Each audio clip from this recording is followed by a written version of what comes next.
اللہ الرحمن الرحیم بسم اللہ والتنافر أن تكون الكلمات ثقيلة على اللسان وإن كان كل منها فصيحة. صلی اللہ علی نبینا الکریم وعلی آلہ واصحابہ وبارک وسلم. بسم اللہ الرحمن الرحیم. کلام فصیح کون سی ہوتی ہے؟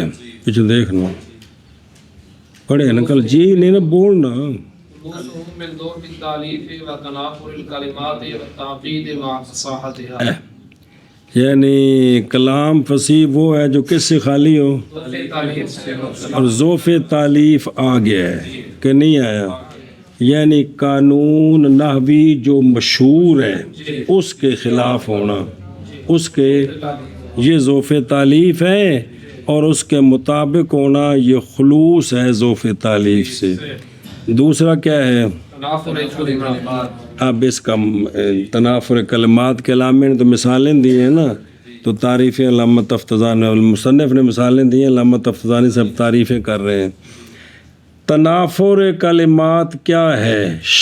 تنافر کلمات کہ کلمات کا ثقیلہ ہونا لسان پر، اگرچہ ہر ایک اکیلا فصیح ہے، جب ان کو اکٹھا کر کے پڑھا جائے تو پڑھنا ثقیل ہو جائے.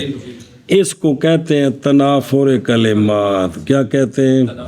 تو فصیح کلام وہ ہوگی کہ جو تنافر کلمات سے، جس میں تنافر کلمات ہو وہ غیر فصیح ہوگی. وہ ہاں جی بابا کیا کہ تنافر کلمات یہ ہے کہ کلمات ثقیلہ ہوں زبان پر، اگرچہ ہر ایک ہونا ان تکون مصدر بنانے، چونکہ تنافر ساریاں مصدران ہیں نا، کہ کلمات کا زبان پر ثقیلہ ہونا یہ کیا ہے؟ یہ تنافر کلمات ہے. اگرچہ ہر ایک اپنے مقام پر فصیح ہو. کیا ہو؟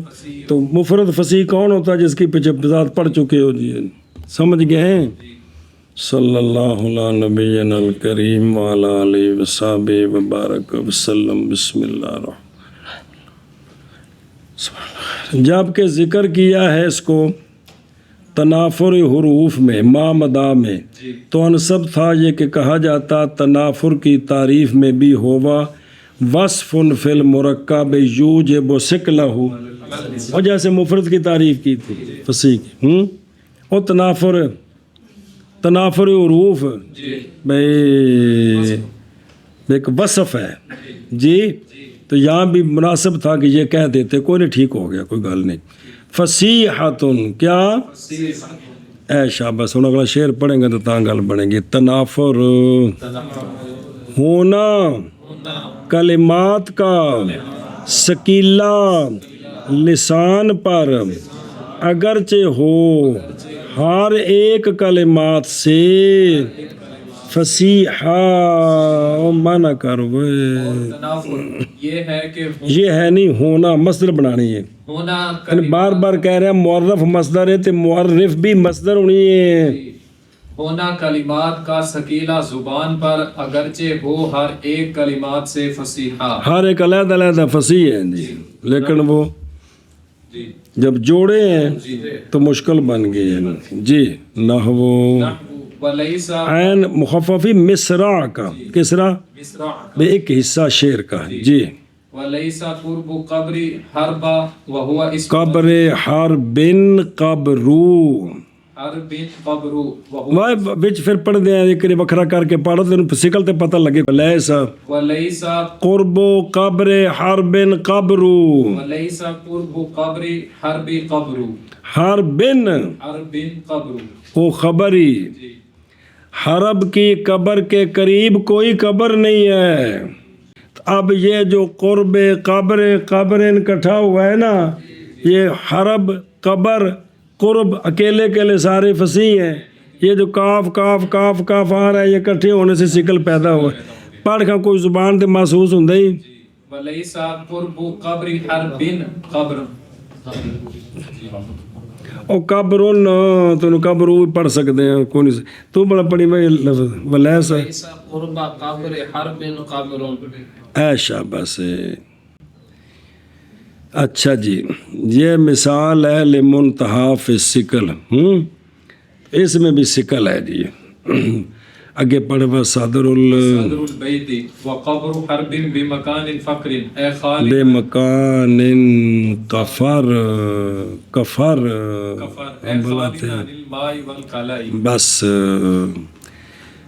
علامہ کنوں نے علامہ قزوینی تلخیص المفتاح کے مصنف جلال الدین محمد بن عبد الرحمن الخطیب قزوینی 666 میں ولادت ہے 739 میں وفات ہے ساری عمر 73 سال. آپ نے دیا مثال ولیسا قرب قبر حرب قبر. جی اور علامہ نے کہا کہ یہ دوسرا مصرع ہے. پہلا مصرع ہے وقبر حرب بے مکان کفر. حرب کی قبر مکان کفر میں ہے. بے مکان کفر کون ہوتا ہے؟ جو خالی ہو پانی سے اور گھاس سے. تو حرب جو ہے نا یہ رجل کا نام ہے. حرب نام ہے جی سمجھے ہی. تو اب اس کے اندر جو ہے نا یہ جو اب یہ ایک ذوقی چیز ہے نا کہ اس کو پڑھیں تو یہ جو کاف اکٹھے ہوئے ہیں اس سے زبان پر کچھ شکل ہو گیا ہے کہ نہیں ہوا. تو یہ شکل اکیلے اکیلے سارے یہ مفرد فصیح ہیں لیکن جب اکٹھے کیے ہیں تو تنافر کلمات شکل پیدا ہو گئے. تو لہٰذا یہ مصرع فصیح نہیں ہے. مصرع فصیح نہیں ہے. ہوں یہ نہیں بھی شاعر دی قبر لب کے تو پھینٹی لانی ہے. صرف سن مثالاں سمجھا رہے ہیں مطلب ہی جی جی. چلو جی جیسے مصرع اور نہیں ہے حرب کی قبر کے قریب کوئی قبر.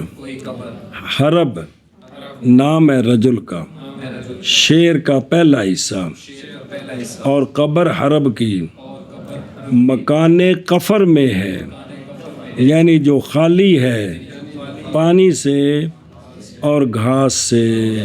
او مانا جیسے کر مصرع اور نہیں ہے حرب کے قبر کے قریب قبر.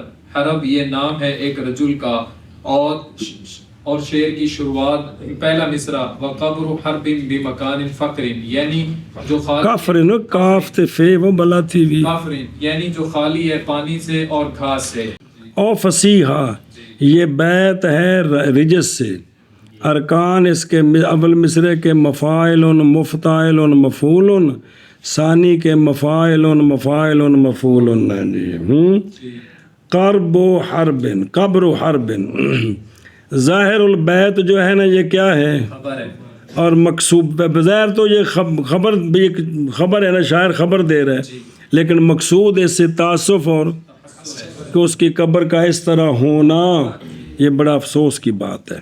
سنی ہوں اگے چلو جزاکر فی عجائب المخلوقات ان من الجن نوعا يقال له الحاتف فصاح لہل کہہ دے يقال له الحاتف فصاح واحد منهم على حرب ابن امیہ فمات فقال ذلك الجن هذا البيت. جنوں نے میں جنیوں بلا تھی بھی وہ هذا البيت.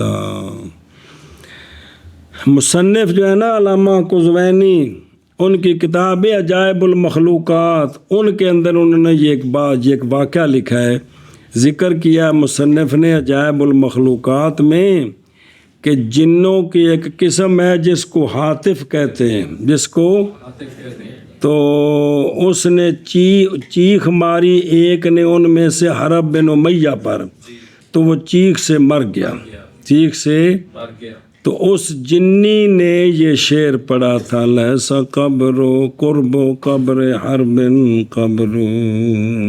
جی اے شابہ سے نہیں ہے کوئی قبر حرب کی قبر کے قریب قربا. اور پہلا مصرع بھی قبر حرب کی او چٹیل میدان میں ہے سمجھیو اے شابہ سے. چلو جی اور ذکر کیا ہے مصنف نے اور ذکر کیا ہے مصنف ایک واقعی عجائب المخلوقات میں المخلوقات میں کہ بے شک جنوں سے جنوں سے ایک قسم ہے قسم ہے جس کو کہا جاتا ہے جس کو کہا جاتا عاطف، ہے پس اس نے چیخ ماری، پس چیخ ماری ایک نے ان سے ہماری ایک ان سے حرب بن امیہ پر، حرب بن امیہ تو پس وہ وہ مر گیا۔ گیا۔ پس کہا اس جنی نے یہ شعر، یہ ذکر کیا ہے مصنف رحمہ اللہ نے عجائب مخلوقات میں یہ بات کہ جنوں میں سے ایک نوع ہے جس کو کہا جاتا ہے عاطف، پس چیخ ماری ایک نے ان سے حرب بن امیہ پر، پس وہ مر گیا۔ پس کہا اس جنی نے یہ شعر اس نے کہا۔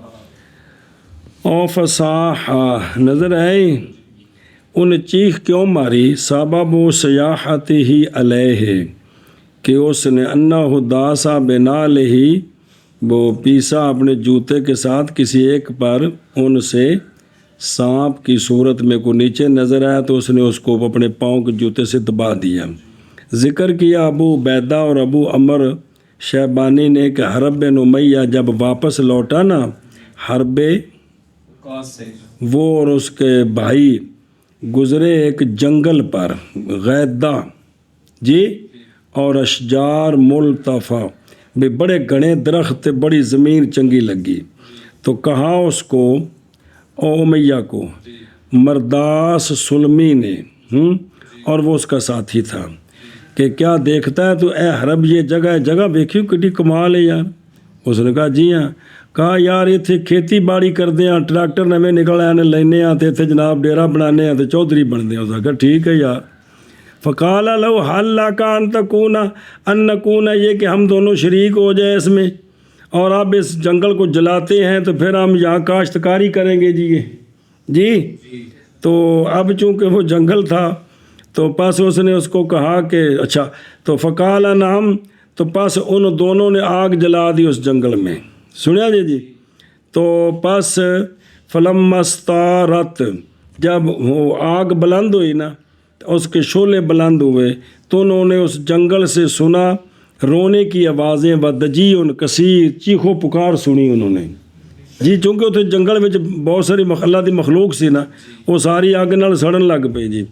تو پھر زہر ہوئے ان سے سانپ سفید رنگ کے جو اڑنے لگ گئے، حتیٰ کہ قاطعتھا جی، تو انہوں نے ان کو مارا۔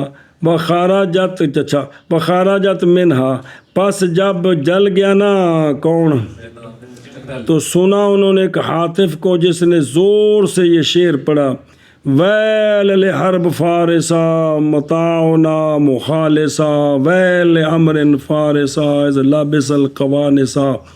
پس تھوڑی دیر گزری کو دونوں اس آواز سے وہ مر گئے جی، تو ڈیرا بھی بن گیا تو کاشتکاری بھی ہو گئی جی، مجھا دا دودھ چوک لاہور جانا پہ جی۔ سنی جی گل جی، تو یہ گل جی اگے چل وقول کریم متا امدحه والورا معی و اذا ما لمته وحدی۔ اچھا جی، والفل واو فی الورا للحال وهو مبتدا وخبره معی۔ بس صبر۔ دوسری مثال دی ہے علامہ قزوینی علیہ رحمہ نے، وہ کہتے ہیں یہ مثال ابو تمام کی شعر، کریم متام داحو امداحو والورا معی۔ اے بادشاہ کی تعریف کر رہے ہیں نا، ایسا کریم ایسا سخی ہے، جب میں اس کی تعریف کرتا ہوں تو تعریف کرتا ہوں میں اس کی اس حال میں کہ سارے میرے نال جڑے ہیں جی، قدم بڑھاؤ ہم تمہارے ساتھ ہے۔ وَإِذَا مَا لُمْتُهُ وَحْدِي، اور جب میں ملامت کرنے کا ارادہ کرتا ہوں تو جی حضور یہ میرے نال جڑ دے ہی نہیں، میں کلہ ہی چپ کر کے کھلو رہنا جی۔ یہ تعریف کی نا بادشاہ کی، کیا کی کہ بادشاہ اگر تیری کوئی تعریف کرے تو سارے کٹھے نہیں، یہ تیرے کو خلاف بولے تو کوئی نہیں ہے ساتھ دیندہ۔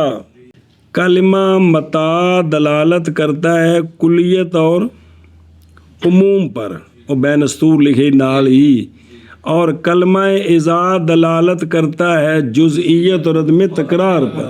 پہلے مصرے میں متال ہے، دوسرے میں اذا، تو متا اور اذا کا فرق بتا رہے ہیں، اور ساڈی تو مادری زبان نہیں نا، جنہاں دی زبان ہے انہوں نے دسیا کہ بھی جو نا کہ متاع ہوتا ہے کلیت اور عموم کے لیے کہ اکثر سے اکثر ہم یہ کام کرتے رہتے ہیں، اور اذا ہوتا ہے کبھی کبھار، یہ بھئی جو کام میں اکثر کرتا ہوں اس میں سارے میرے ساتھ اکٹھے ہیں، جو کبھی کبھار کرتا ہوں پھر بھی ساتھ کوئی نہیں دیتا، بادشاہ تو کڈا چنگا ہے۔ ٹھیک ہے بھئی، اور دیکھیں نا کریم متا امداحہ، نقل کیا ہے صاحب تجرید نے یہ کہ متاع کے استعمال میں جو دلالت کرتا ہے کلیت فی المدح پر اوضاع خالی ہے اس دلالت سے، بلکہ یہ قوت جزیہ میں ہے، اس میں لطافت ہے، اس حیثیت سے کہ اشارہ کیا ہے کہ تنگ ہوتا ہے سینہ اس کا اور نہیں بولتی زبان اس کی، اس کے ساتھ جو دلالت کرے کوئی کس پر، کلیے پر جو ملامت کرے۔ جی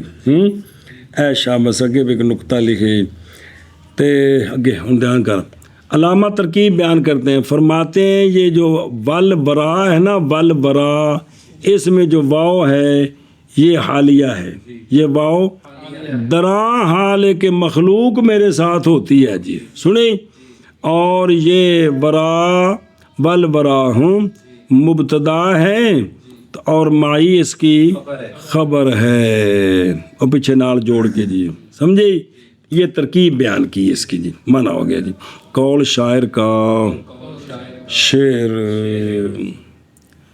اچھا اگو وکھنا للحال ہے کہ اختیار کیا ہے کہ بنایا گیا واو کو کس کے لیے، اس کے عاطفہ بنانے پر، باوجود کتف، لیکن اس لیے کہ متسابق للفہم ہے، یہ کیا حالیہ بنانا، اور چونکہ یہ آگے وحدی کے مقابلے میں آ رہا ہے تو وحدی تو حال ہے بل اتفاق، دراں حال ہے کہ میں اکیلا ہوتا ہوں، اس لیے یہ بھی واو حالیہ ہے۔ چلو جی قول شاعر کا شعر، ایسا کریم جب مدح کرتا ہوں میں اس کی، مدح کرتا ہوں میں اس کی، دراں حال ہے کہ مخلوق میرے ساتھ ہوتی ہے، اور جب ملامت کرتا ہوں میں اس کی تو ملامت کرتا ہوں میں اس کی دراں حال ہے کہ میں اکیلا ہوتا ہوں۔ پس واو ول ورا میں حال کے لیے ہے، اور الورا مبتدا ہے، خبر اس کی معی۔ اور قول شاعر کا شعر، ایسا کریم کہ جس وقت مدح کرتا ہوں میں اس کی تو مدح کرتا ہوں میں اس کی دراں حال، تو یہ مبتدا خبر مل کر جملہ حال۔ جی ایسا کریم کہ جس وقت مدح کرتا ہوں میں اس کی تو مدح کرتا ہوں میں اس کی، حالانکہ میرے ساتھ ہوتے ہیں، اور جب میں ملامت کرتا ہوں اس کی تو ملامت کرتا ہوں اس کی طرح، حال ہے کہ میں اکیلا ہوتا ہوں۔ بس واو ول ورا میں حال کے لیے ہے، اور الورا مبتدا ہے اور خبر اس کی معی ہے۔ تو یہ جملہ پورا کیا ہے، یعنی نہیں شریک ہوتا مجھ سے، اتھے لکھے کوئی ایک اس کی، ملامت میں اس لیے کہ وہ مدح کا مستحق ہے، ملامت کا نہیں ہے۔ وَإِنَّمَا مَثَّلَ بِمِثَالَيْنِ لِأَنَّ الْأَوَّلَ مُتَنَاهٍ فِي الثَّقْلِ وَالثَّانِي دُونَهُ۔ بس سوال ہے، مثال ہوتی ہے سمجھانے کے لیے، تو پیچھے ایک ایک مثال ہے، یہاں مصنف نے دو مثالیں کیوں دی ہیں؟ جی سوال ہے کہ مثال سمجھانے کے لیے ہوتی تو ایک ہی کافی ہے، یہاں پیچھے تو ایک ایک مثال تھی، یہاں دو کیوں دی ہیں؟ تو اس کا جواب دیا ہے مصنف اشارہ علیہ رحمہ نے کہ دو مثالیں اس لیے دی ہیں کہ جو اول ہے نا لیسا، وہ ثقل کے اندر انتہا کو پہنچی ہوئی ہے، اور دوسری مثال ثقل میں اس درجے کو نہیں پہنچی ہوئی، اس لیے بتایا کہ یہ جو کلمات کو جب جوڑے، جو اکیلے اکیلے فصیح ہوں، جب ان کو اکٹھا کرے تو ان میں جو ثقل پیدا ہوتا ہے تو یہ برابر نہیں ہے، بلکہ یہ کلی شکر ہے کہ تشکیک ہے، اس میں برابری نہیں ہے، اس کے افراد میں کمی بیشی ہے۔ جی ایشا بس کیا کہ جی تو جواب یہ ہے کہ یہاں مصنف رحمہ اللہ مثالیں اس لیے دو لائے ہیں کیونکہ جو اول مثال ہے وہ ثقل میں اس میں ثقل زیادہ ہے، اور جو دوسری اس میں پہلی کی بنسبت ثقل کم ہے۔ سنیں جی لِأَنَّ چل مانا کر لا، اور محض مثالیں دی ہیں مصنف، محض مثالیں لائے ہیں، دو مثالیں اور لائے معنی کرتا کو مثال ہے جو آگے محض لائے ہیں دو مثالیں، اس لیے کہ اول منتہا ہے اور منتہیون منتہی ہے شکل میں، اور ثانی اس سے کم۔ جی اور محض لائے ہیں مصنف رحمہ اللہ دو مثالیں، اس لیے کہ پہلی متناہی ہے ثقل میں اور اس میں ثقل زیادہ ہے، لأن منشأ الثقل في منشأ الثقل لأن منشأ الثقل في الأول نفس اجتماع الكلمات وفي الثاني اجتماع حروف منها واہ وهو في التكرير أمدحه دون مجرد الجمع بين الحاء والهاء۔ او صبر ہوئے، دلیل سمجھی آگے کے سوال جواب درمیان میں آ رہے، اس لیے کہ ثقل کا منشا اول میں صرف کلمات کا اجتماع ہے، کلمات کا اجتماع ہے، اور قرب قبر بار بار آئے ہیں، سمجھے، پہلے مصرے میں بھی اگلے مصرے میں بھی، جی تو دونوں مصروں میں یہ بار بار تکرار ہے، اس وجہ سے اس میں کیا ہوا ہے، ثقل ہوا ہے۔ کیا کہ جی وجہ دلیل بیان کہ پہلے میں ثقل منتہی کیوں ہے؟ پہلے منتہی اس لیے ہے کیونکہ پہلے مصرے میں کلمات کا اجتماع ہے، نا ثقل کا منشا، ثقل کا منشا یہ ہے کہ پہلے اس لیے کہ ثقل کا منشا اول میں صرف کلمات کا اجتماع ہے اور کوئی سبب نہیں ہے۔ آنکھ وہ کیا کیا اس لیے کہ ثقل کا منشا اول میں صرف کلمات کا اجتماع ہے۔ گل مک گئی۔ ثانی امداحہ ثانی میں اجتماع ہے حروف کا ان سے، ثانی میں اجتماع ہے حروف کا سے، منہا 10 نمبر اے منل کلمات کلمات سے حروف کا بھی اجتماع ہے۔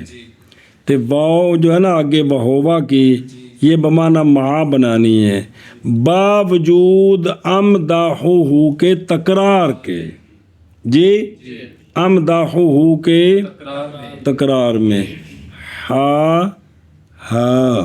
کی تھوڑا سا اس میں ثقل ہے جب اکٹھے ہوتے ہیں تو تھوڑا سا، تو جب یہ کلمے تک جڑ گئے، تھوڑا سا وہ تھا، تھوڑا سا ادھر سے آیا، اب مل کر یہ وہ ثقل بنا جو فساد کے خلاف ہے۔ جی کیا کہ جی منشا ثقل بیان کر رہے ہیں کہ دوسرے میں جو منشا ثقل ہے وہ دو چیزیں ملی ہیں تو ثقل بنا ہے، ایک ہے ہا اور ہا کا اجتماع، ہا اور ہا کا اجتماع، دوسرا پھر ان دو کلموں کا تکرار سے آنا، امداحہ،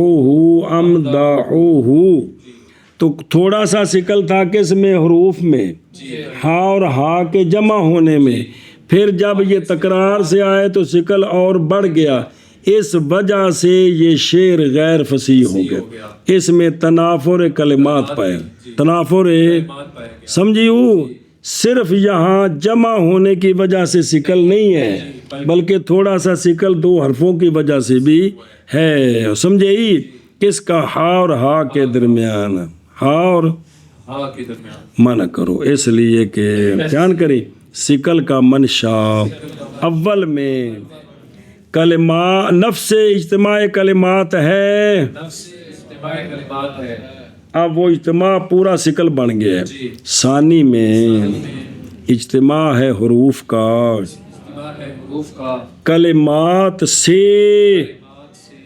باوجود امداحہ کی تقریر میں، واہ اور وہ یعنی وہ ثقل ہے امداحہ کے تکرار میں، کے تکرار میں، ذرا عبارت اس طرح شارح پھر دس ساری گل، نہ کہ صرف جمع ہا اور ہا کے درمیان، یعنی یہاں جو ثقل بنا ہے ہا اور ہا کے جمع ہونے کی وجہ سے نہیں بنا، تھوڑا سا ہے لیکن جب تکرار ہوا ہے تو ثقل بڑھ گیا ہے، اب یہ تنافر کلمات تک پہنچا ہے، جی سمجھے، ہاں جی اس لیے کہ ثقل کا منشا اول میں نفس اجتماع کلمات ہے اور ثانی میں اجتماع ہے حروف کا کلمات سے، باوجود امدحہ کے تکرار میں، نہ کہ صرف جمع ہا اور ہا کے درمیان، ہا کے درمیان. صبر. اور دیکھیں نا اور حروف کی وفی حروف، مراد حروف سے مجموعہ ہے کس کا؟ 2 دفعہ ہا اور 2 دفعہ، اور شعر کے اندر فی امداحہ امداحہ، اور ہا کے شمار کرنے میں حروف سے ما کون ہی، یہ جو آگے نا امداحہ وہ تو ضمیر ہے، پہلا تو حرف ہے لیکن ہو کیا ہو، تو ضمیر تو اسم ہوتا ہے کہ حرف ہوتا ہے. تو یہ جو کہا ثانی میں اجتماع حروف میں نہ، تو یہ حالانکہ اسم ہے، اس کو کیا کہہ رہے ہیں؟ تو یہ کیا ہے؟ تجوز. یہ کیا ہے؟ یہ مجازن. اس کو سوال کا جواب، یہ تو ضمیر ہے، ضمیر کو حرف کیوں کہہ رہے ہیں؟ تو یہ مجازن ہے. کیا ہے؟ وہ مجاز کے لیے سر پیر ہوں، کہتے نا سر پیر ہے گئے، وہ کیا ہے؟ لکونی علی صورت، تو ہاں حرف ہی ہے نا، اسی کی شکل پر ہے نا جی. سنیں تو یا تغلیب ہے. تغلیب کیا ہے کہ ہا بھی ہے نا اس میں، ہا بھی ہے، تو ہا کو ہا پر غلبہ دے کر کہا دونوں حرف ہیں. سمجھیو؟ اے شابہ سے 2 جواب نے. من ہا کی یعنی کلمات سے، تے مراد کلمات سے، منہا کا جو مرجع ہے، ضمیر کے مرجع میں کلمات سے مراد کیا ہے؟ کلمتان ہے، کیونکہ منشا ثقل کس میں ہے؟ ثانی میں. حروف من وہ کون ہیں؟ لہذا یہ عبارت میں استخدام ہے، وہ ہوتا ہے کہ کل لفظ خود بولیں اور معنی مراد لیں، ضمیر لٹائیں تو کوئی حرج نہیں ہے، جائز ہے. واہ ہو واہ یعنی وہ جو ذکر کیا گیا کس سے؟ حروف کے مجموعے سے، وہ کہ حاصل ہوا ثقل ان کے، اجتماع کے ساتھ، حاصل و متحقق مع تقریر امداح ہو، یہ بھی ساتھ ملا ہے تو ثقل اور بڑا ہے. سمجھے ہی؟ اور جو ہے نا وفی بمانا او فی نہیں فی تقریر، یہ بمانا ما اے مطلب ہے.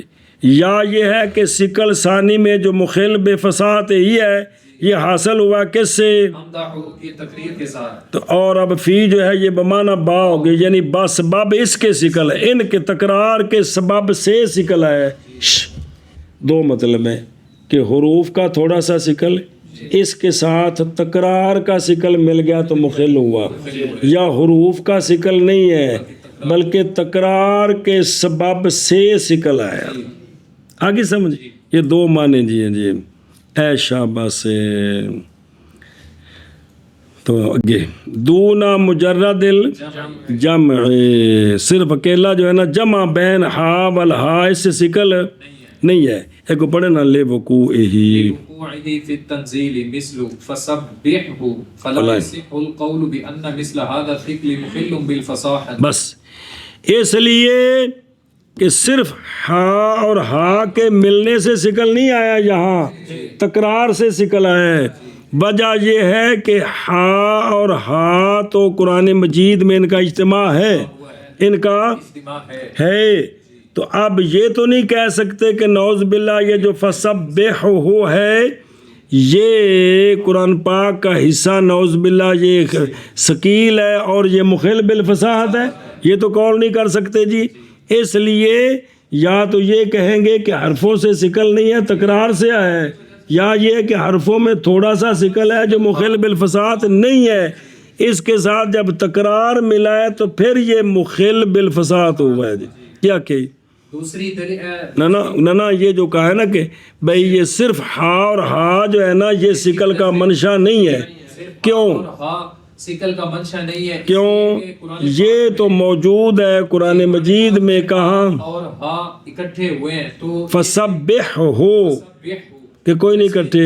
تو اس میں اب یہ تو نہیں کہہ سکتے کہ نعوذ باللہ بھی قرآن پاک جو ہے وہ اس کے اندر ایسے کلمے ہیں جو ثقیل ہیں لہذا وہ فصیح نہیں ہے. یہ تو استغفر اللہ نہیں ہو سکتا جی. سمجھے ہی انہوں گل پڑھ پھر انہوں ترجمہ کر دیں. اور دونہ مجرد الجمع، خلاصہ یہ ہے کہ صرف جمع ہونا کس کے درمیان، کے درمیان اگرچہ اس میں سکل ہے تھوڑا سا، مگر یہ کہ نہیں پہنچاتا یہ کدھر، اخلال بالفساد کی طرف. آگے سمجھ.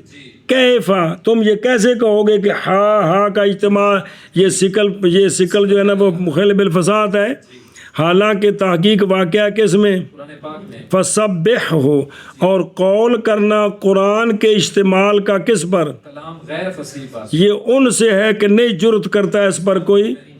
بلکہ بچہ جی جب تکرار کیا گیا کلمہ کا، وہ کلمہ کہ یہ دونوں حرف جمع تھے اس کلمے میں، تو کیا ہو گیا، سکل بڑھ گیا. تو پس نکل گئی کلام اس سبب سے، فصاحت سے. وہ سمجھے ہی بینا مثلا ہاذا سکلے نظر ہے بینا جنہ بخلال السکل اتھی ہو نا لے وقوع ہاذا سکلے، یعنی بائیں طور کہ یہ سکل جو حاصل ہوا ہے نا صرف، جمع بین الحا اور ہا کے درمیان. اور وہ جو اس کے مماثل اور بھی ہیں، مثلا اعہد لا تو زیغ قلو غین کے بعد کاف سنی. پس یہ اگرچہ اس میں تھوڑا سا سکل ہے لیکن یہ مخل بل نہیں ہے. سمجھ گئے ہو. ایسا بس کچھ ہے نا کلمات جو قرآن مجید میں پڑھتے ہوئے کچھ محسوس ہوتا ہے تو، لیکن یہ وہ سکل نہیں ہے جو مخل بل فصاحت ہو. چل بھائی کتوں بابا جا واقعہ ہونے اس جمع کے، کیڑی جمع ہا اور ورنہ لے وقوع ہما ہونا سی نا تو جمع مرزا بنانا نا کہ کتھے تنزیل شریف میں قرآن شریف میں جیسے فسبح ہو، پس نہیں صحیح قول اس بات کا کہ مثل اس سکل کے مخل بالفصاحت ہے، بلکہ تکرار مثل اس کا مخرج. آگے سمجھ. اور پچھلا اس لیے کہ لازم آئے گا اس پر مشتمل ہونا قرآن کا غیر فصیح پر، یہ تو ٹھیک نہیں. شابہ جی. وجہ واقع ہونے جمع کے تنزیل شریف میں جیسے فسبح ہو، بس نہیں صحیح قول اس بات کا کہ اس سکل کی مثل مخل بالفصاحت ہے. آگے ذکر صاحب اسماعیل بن عباد انه انشد هذه القصيدة بحضرة الاستاذ ابن العميد، فلما بلغ هذا البيت قال له الاستاذ هل تعرف فيه شيئا من الحجنة؟ قال نعم، مقابلة المدح باللوم وإنما يقابل بالذم أو الحجاء. فقال الأستاذ غير هذا أريد. فقال الصاحب لا أدري غير ذلك. فقال الأستاذ هذا التكرير في أمدحه مع الجمع بين الحاء والهاء وهما من حروف الحلق خارج عن الحد الاعتدالي عن حد الاعتدال نافر كل التنافر كل التنافر ہے. شاباش.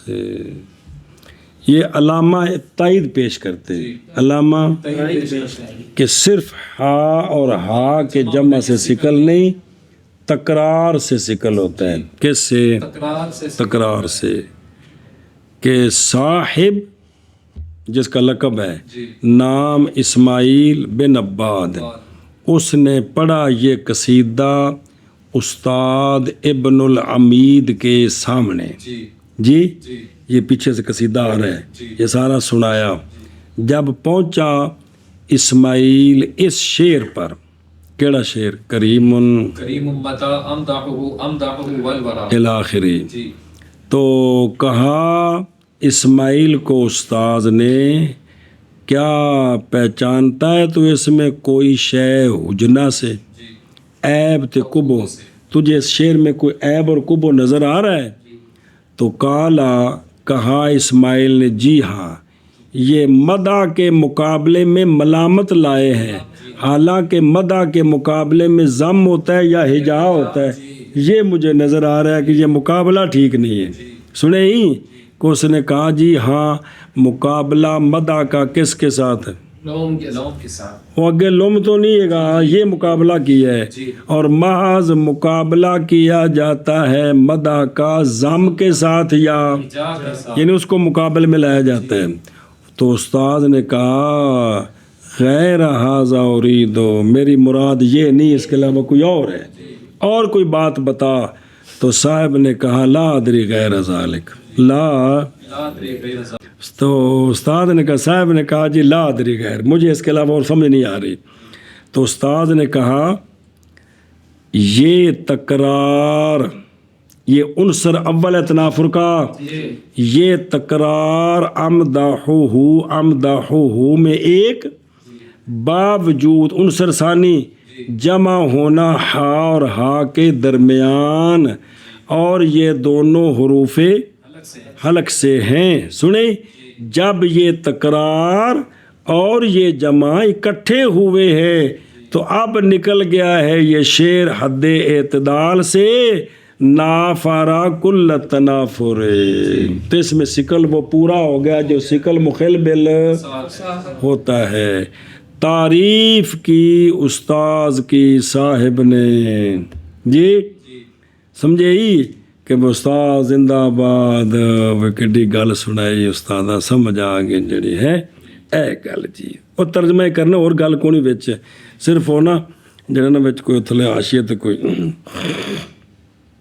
او نام مقابلۃ المدح، ممکن ہے یہ کو عذر پیش کیا جیسے کو عدول کیا ہے بھئی یہ جو شاعر نے مدح کے مقابلے میں کیا لایا ہے لوم، تو اس کا جواب بن سکتا ہے عذر پیش کیا جیسے کہ عدول کیا ہے کس سے؟ ضم سے۔ اشارہ ہے اس بات کی طرف کہ نہیں مناسب یہ کہ کھٹکے دل میں، چونکہ ممدوح کا مقام بڑا اونچا اور اونچی کرسی تے بیندا ہے جی، اس سے کہ کھٹکے اس کے یہ کہ کھٹکے مذمت اس کی کسی ایک کے دل میں، اس لیے لوم لائے ضم نہیں لائے، مذمت کوئی سوچے ہو ہی نہیں سکتا جی، تو صرف لوم لائے ملامت بے جڑی اہم کریدی ہوندی کوئی نہیں بھیجی ہے۔ حاضر تقریر یہ مبتدائی خارج جی اس کی نافارا کل تنافر، جی وہ ایک سوال ہے اس کا جواب، پیچھے یہ سوال تھا دو مثالیں کیوں دی ہیں، کہا تھا کہ اول جو ہے اس کے اندر وہ متناہی فی الثقل ہے اور دوسرا اس سے کم ہے، اب اس کو کہہ رہے ہیں اس میں بھی کل تنافر پایا گیا جی، تو کل کا مطلب یہ بھی منتہی درجے کا، تو یہ تو برابر ہو گئے، بابا پیچھے تُساں ہو رہا کیا ہوں تُسی اور پہ کھینے ہو، وہ اندر نہیں پتر تو سمجھانے ہاں مراد بکون ہی نافرن کل تنافر، یعنی نافرن تنافرن قویًا کاملاً، یعنی اب یہ اس درجے کو پہنچا دونوں چیزیں مل کر جو مخل بل سنیں، اور اس میں یہ ہے کہ یہ منافی ہے کس کے؟ ما سابق الاشارے کہ مثال اول متناہی تھی ثقل میں اور یہ جو ہے اس سے کم تھی، کہا نہیں پہلے، تو اس کا جواب یہ ہے کہ تنافر کامل یہ کلی مشکک ہے، پس نہیں منافی کہ انا ہنا کا وہ اکمل ہو ثقل میں اور یہ کامل ہو، یہ اس کو اکمل نہیں کہیں گے کامل ہی کہیں گے، تاکہ اکیلا ہا اور ہا کا اجتماع اس ثقل کا سبب نہ بنے جو مخل بالفساد ہو، کیونکہ قرآن میں موجود ہے۔ چل میں نے کیا ذکر کیا اتو ہی نا صاحب اسماعیل بن عباد نے یہ کہ پڑھا اسماعیل نے یہ قصیدہ استاد ابن الحمید کی بارگاہ میں، پس جب پہنچا کون اسماعیل اس شعر کو، تو کہا اس کو استاد نے کیا پہچانتا ہے تو اس شعر میں کوئی شے عیب اور کبو سے؟ کہا جی ہاں، مدح کا مقابلہ لوم کے ساتھ، محض مقابلہ کیا جاتا ہے مدح کا ضم کے ساتھ یا ہجا کے ساتھ، سنیں جی پس کہا استاد نے اس کے غیر کا ارادہ کیا ہے میں نے، پس کہا صاحب نے نہیں جانتا میں غیر اس کا، پس کہا استاذ نے یہ تکرار امدحہ میں باوجود جمع ہونے کے ہا اور ہا کے درمیان، اور وہ دونوں حروف حلق سے ہیں۔ اب یہ دونوں چیزیں جب ملی ہیں نا جی، اور پیچھے کیا سی کہ حاضر تقریر یہ نکل گئی ہے حد اعتدال سے، تو پورا تنافر ہو گیا، مطلب ہے کہ شکل بن گیا جس کی وجہ سے یہ شعر فصاحت سے نکل گیا۔ پس تعریف کی علیہ اس پر صاحب نے جی یا صاحب اسماعیل بن عباد نے یہ بات کہ انہوں نے یہ شعر پڑھا اپنے استاذ ابن الامیر کی موجودگی میں، پس جب پہنچے اس شعر کو تو کہا ان کو استاد رحمہ اللہ نے کیا پہچانتا ہے تو اس میں کوئی شے عیب اور خوبوں سے؟ تو انہوں نے عرض کی جی ہاں، مقابلہ لانا مدح کا ملامت کے ساتھ، اور ماض مقابل لایا جاتا ہے مدح کو ضم کے ساتھ یا ہجا کے ساتھ۔ پر کہا استاذ رحمہ اللہ نے غیر اس کا کہ ارادہ کرتا ہوں میں، بس کہا شاگرد نے نہیں جانتا میں غیر اس کا، بس کہا استاذ نے یہ تکرار امدحہ میں باوجود جمع ہا اور بھا کے، اور یہ دونوں حروف حلق سے ہیں جو کہ خارج ہیں حد اعتدال سے، پورا ہو گیا پورا تنافر، پس تعریف کی اس پر صاحب نے۔ ابن الامید جی یہ شیخ ہے اسماعیل بن عباد کا۔ اسماعیل بن عباد دادا استاد ہے عبد القاہر جرجانی کا۔ اسماعیل شیخ الشیخ عبد القاہر الجرجانی، عبد القاہر جرجانی کے شیخ کا شیخ ہے کون؟ اسماعیل، اور ابن الامید اس کا شیخ ہے جی، جو اس فن کا مدون ہے جی۔ بسم اللہ۔